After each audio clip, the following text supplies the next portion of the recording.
Hi friends, welcome to my channel KVL Prasanna vlogs. ఎలా ఉన్నారండి అందరూ? నేనైతే చాలా బాగున్నాను.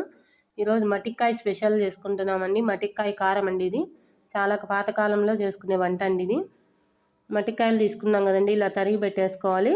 అలాగే ఎండుమిర్చి అవన్నీ తీసి పెట్టుకోవాలి. నేను కొలతలు చెప్తానండి. ఇలా మటిక్కాయలు మనం మిక్సీలో వేసి పెట్టేసుకోవాలి. పచ్చిటివి అన్నీ అండి, కచ్చా పచ్చగా వేసి పెట్టుకోవాలి. అలాగే ఎర్రగడ్డలు 2 కాయలు తీసుకున్నానండి నేనైతే. ఎండుమిర్చి ఒక 4 తీసుకున్నానండి. ఎండు కొబ్బరి ఒక 2 స్పూన్స్, ధనియాలు 1 స్పూన్ తీసుకోవాలండి. జీలకర్ర ఒక 1/2 స్పూన్ సరిపోతుందండి. నెక్స్ట్ ఇవన్నీ కూడా మనము కచ్చాపచ్చగా ఇలా వేసుకోవాలండి. అన్నీ పచ్చిటివే వేసుకోవాలి, వేయించనక్కర్లేదు. ఇలా అన్ని 2 కచ్చాపచ్చా వేసి పెట్టుకొని కొన్ని మటిక్కాయలు మనము సపరేట్ తీసి పెట్టుకోవాలండి. ఇలా కడాయి పెట్టుకొని ఆయిల్ వేసుకొని, ఆయిల్ హీట్ ఎక్కాక ఆవాలు వేసుకోవాలండి. ఈ మటిక్కాయ కర్రీ అనేది చాలా పాతకాలం వంట అండి. ప్రతిసారి మనం రొటీన్గా మటిక్కాయలు కూర అలా సాంబారు రైస్లలో వేసుకుంటాం, కానీ ఇలా మనం ఇప్పుడు చేసుకుంటాము. ఇలా ట్రై చేసి చూడండి, మీకు నచ్చితే కామెంట్ చేయండి. నెక్స్ట్ చిటికెడు పసుపు వేసుకోవాలి. శనగపప్పు ఒక 1/2 స్పూన్ వేసుకోవాలండి. మీకు కారం ఎక్కువ కావాలంటే ఎండుమిర్చి ఒక 4 ఎక్కువ తీసుకోండి, సరిపోతుంది. చూడండి, శనగపప్పు బాగా వేగాక మనము మటిక్కాయలు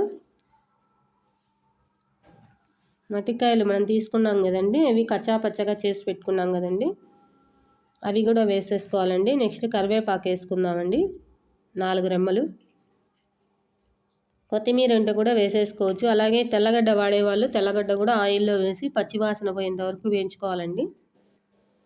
చూడండి, మటిక్కాయలు మనం తీసుకున్నాం కదండి, ఇవన్నీ కచ్చాపచ్చగా వేసుకున్నాం కదా, అదంతా కూడా వేసేసుకొని, అలాగే మనం సపరేట్ తీసి పెట్టుకున్నాం కదండి, అది కూడా వేసేసి పెట్టేసుకోవాలండి, కలిపేసుకోవాలి. దీంట్లోనే సాల్ట్ వేసేసుకొని కొద్దిసేపు మూత పెట్టేసుకుంటే బాగా మగ్గిపోతుందండి మటిక్కాయలు మనకి.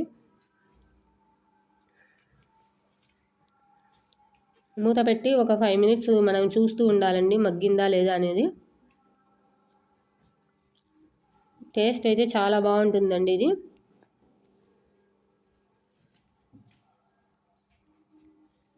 చూడండి, కాసేపు అయ్యాక ఓపెన్ చేసి చూస్తే ఇలా ఉందండి. కలర్ కూడా చేంజ్ అయింది చూడండి మనకి. ఇంకా కాసేపు అయ్యాక ఇంకో కొద్దిగా వాడాలండి, అందుకని మనము మూత పెట్టేసుకుందాము. ఇంకాసేపు మూత పెట్టుకుంటే సాల్ట్ కూడా మనం అంతా కలిపి వేసుకోనక్కర్లేదు, లైట్గా వేగాలని నేను కొద్దిగా వేసుకున్నాను. చూడండి, బాగా వేగిపోయిందండి. నెక్స్ట్ మనం తీసుకున్న పేస్ట్ ఉంది కదండి, అది కూడా వేసేసుకోవచ్చు.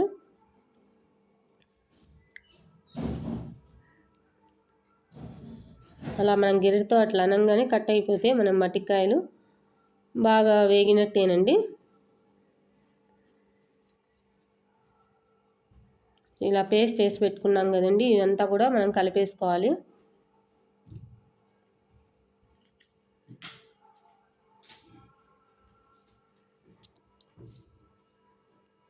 చాలా బాగుంటుందండి, ట్రై చేసి చూడండి మీరు.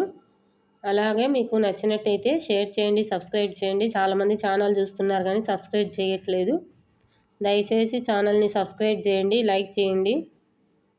అలాగే వీడియో అనేది స్కిప్ చేయకుండా చూడండి.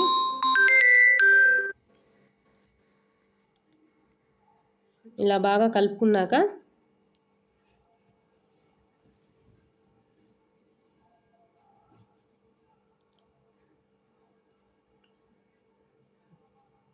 చూడండి, బాగా వేగిపోయిందండి. మనకు ఆ కొబ్బరి అవన్నీ బాగా వేగాలండి.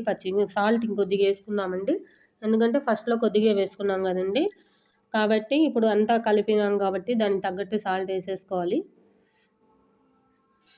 పచ్చి కొబ్బరి అంతా కూడా మనకి ఇలా బాగా మనకు వేగాక సాల్ట్ అంతా వేసేసాక మనము ఎండు కొబ్బరి వేసుకున్నాం కదండి, ఎండు కొబ్బరి కూడా మనకు బాగా వేగాలండి. ఎర్రగడ్డ కూడా మనకు పచ్చివాసన రాకుండా అంతా కొంచెం బాగా వాడ్చుకోవాలండి. రెడీ అయిపోయిందండి మనకి, చూసారు కదండి. మట్టికాయ కారం రెడీ అయిపోయింది. ఇలా ట్రై చేసి చూడండి. మీకు నచ్చితే లైక్ చేయండి, షేర్ చేయండి, సబ్స్క్రైబ్ చేయండి. దయచేసి సబ్స్క్రైబ్ చేయండి ఛానల్ని. అలాగే స్కిప్ చేయకుండా చూడండి. తెల్లగడ్డ వాడే వాళ్ళు కూడా వేసేసుకోవచ్చండి దీంట్లోనే, మీకు ముందే చెప్తున్నాను. Thanks for watching KVL Prasanna vlogs. చూడండి, ఇలా బౌల్లో తీసేసి పెట్టుకునేస్తే చాలా బాగుంటుందండి. ఇలా ట్రై చేయండి మీరు ఒకసారి.